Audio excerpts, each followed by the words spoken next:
Welcome back, everybody. Another edition of Build Your Legacy Insurance Edition podcast. We have got another special guest here today. My buddy Adam with RPS is joining us. We did an episode a few weeks back on insurance and the necessary insurances for agencies. And one of the topics we mentioned or coverages we went into was cyber liability. And so we wanted to bring Adam on because he is, as I affectionately call him, our cyber guru.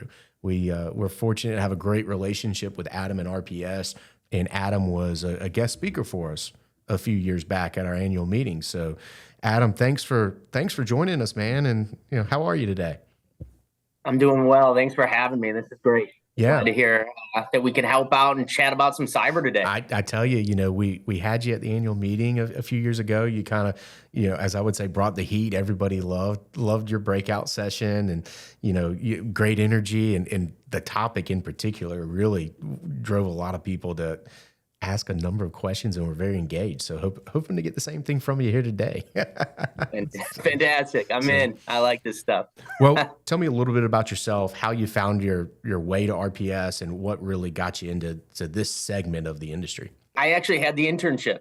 I'm one of these people that came right out, had the internship. Internship turned into a job offer. Got the job offer. Back then, they did FedEx. Sent in my FedEx. Oh, yeah. They said, I call them a couple weeks before I'm supposed to start. I'm like, hey, haven't heard back. Where do I start? Where do I go? What do I do day one? They said, we never got your job offer acceptance letter. We don't have a job here for you. Oh. So I go, I guess I should get a new job. They said, hold on, let me figure something out. They called me back. They're like, okay, we got you a job interview with this other division, right? Yeah. That other division happened to be the directors and officers, cyber, this executive liability division, to have the interview and got the job. And I mean, when people say that they fell into insurance, I mean, I fell into this. It could have been bad. Yeah, I was going to say, through your own fault, right? Yeah. I sent it in. I sent in the acceptance letter. Everybody always asks, did you really send it in? I did. Now, how long have you been with RPS? I always say off and on for about 19 years now. I took a little hiatus over at Aon and then came scurrying back. Awesome. And you and we got introduced because your RPS cyber program that is just for our members with SIAA, you help us with that. And so we brought you on here today to talk about cyber. We wanted to kind of touch two things. One is cyber and the basic education, because it is one of those that a lot of agents, they don't understand the product that well and what it actually does. But then the other piece is why you need to have it and why you need to offer it to your clients. So why don't we start with just the basic understanding of cyber insurance? And can you kind of break that down for us? I think a lot of folks think that it's like a property policy. Your house burns down and you just get a check. Right. That's just not how cyber policies work. What they're going to do is they're going to be a part of the process the entire time. Okay. As soon as you have an event, as soon as a breach occurs, as soon as an intrusion happens, we get in contact with the carrier. The carrier then gets out there and goes into their vendors. So these vendors are vetted, right? Okay. They're massive vendors that are nationwide, worldwide potentially. And what they're there for is, one, stop what is going on, right? Right. Get the threat actor, get the malicious code out of your network. Okay. So get you back to secure. Then they can do incident response in the sense of doing forensics. So then they can figure out how the malicious code or how the threat actor got into your network.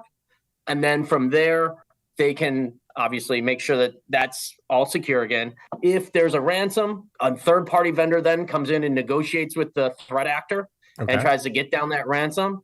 Then they figure out, hey, is the ransom cost more than it does to rebuild your network from your backups? And if so, then we have a conversation.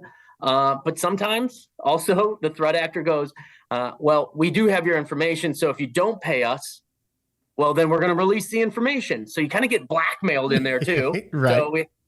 So we have to deal with that. We'll get you back to where you were prior to the event. There's also a law firm involved.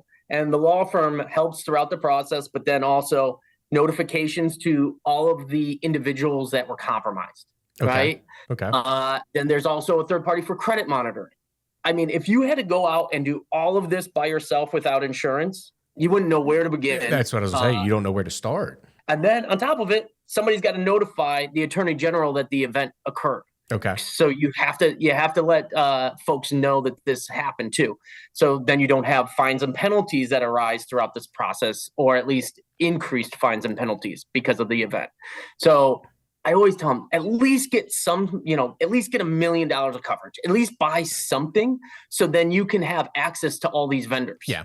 Even if it goes above the limit and you end up having to pay some out of pocket, at least you had access to reduced prices, negotiated down pricing per hour for all of these vendors. Yeah. Because otherwise, these vendors are not going to be cheap, and it's going to be more expensive just by not buying the insurance. Well, so you brought up a great point there. Some people say, well, I don't think I need it. So let's kind of pivot to that and go, okay, you're an agency owner. From your seat, why does an agency owner need to have this coverage? I get that a lot. So they go, hey, listen, I put all of my information into an agency management system.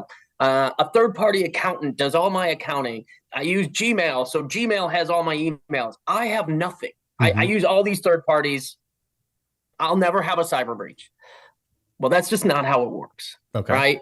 You made business decisions to use these third parties, so it's ultimately still your liability here. Right? At least to some extent. Maybe you don't have the investigation with the incident response firm and them going into your network, but what you do have is an onus to your clients to let them know what happened. Notification. You have to do notifications. You have to offer them credit monitoring. You have to do all of these things. We have had agency management systems in the past that have had this, and we've gone through it, and we've had to do notifications. We've had to let the carrier know. It's not outside the realm. Okay. So in a way there, you're kind of answering my next question was why someone should be offering this to even their business clients, right? As an agent. Right. But if I'm hearing you correctly, everybody's got exposure, no matter who you are. Right. Yeah. And I get a question a lot, going off of that. They go, okay, I have a hospital. What cyber policy do I need? I'm an insurance agency. What policy do I need? Okay. These policies are pretty much the same. Obviously, there's some endorsements that change a little bit to different industry classes, but for the most part, they're the same. It really just matters what part of the policy that's most important to you. Okay. So like a manufacturer goes down, they get a ransom or a business shutdown for an extended period of time. They no longer can manufacture an item. Right. So they're losing business income minute by minute by minute. Right. So for them, business income loss is crucial. Is the kicker. Yeah. An insurance agency, if they're down, they can still probably make calls. Tomorrow, you can probably bind their policy. You probably aren't going to have a business income loss that's material if you're down for a day or two. Right. So there's different aspects of the policy that are going to respond. So it's really about educating yourself on those industry classes and where their true exposure is and understanding that to then highlight within that form where their coverage is going to kick in and provide them that value. Yeah. You don't have to learn 20 different policy forms necessarily. You just learn one form, and then you kind of start knowing where the hot spots pick and choose the highlighted areas. That makes sense. Yeah. So, we've covered why an agent needs it. We've got the basic understanding. I genuinely appreciate you taking the time today. I think we've covered some good ground here. Appreciate you hopping on, taking the time, and we're gonna hop off here, and we'll see you guys again on another episode. Thanks for tuning in. You can catch our Build Your Legacy Insurance Edition podcast on YouTube, Apple Podcasts, Amazon Music, Spotify, or wherever you get your podcast. Be sure to subscribe, leave us a review, or send us over a topic recommendation at podcast@siaofnc.com. If you're interested in learning more about what we do, visit us online at www.siaofnc.com. We hope you enjoyed our newest episode. See you next week.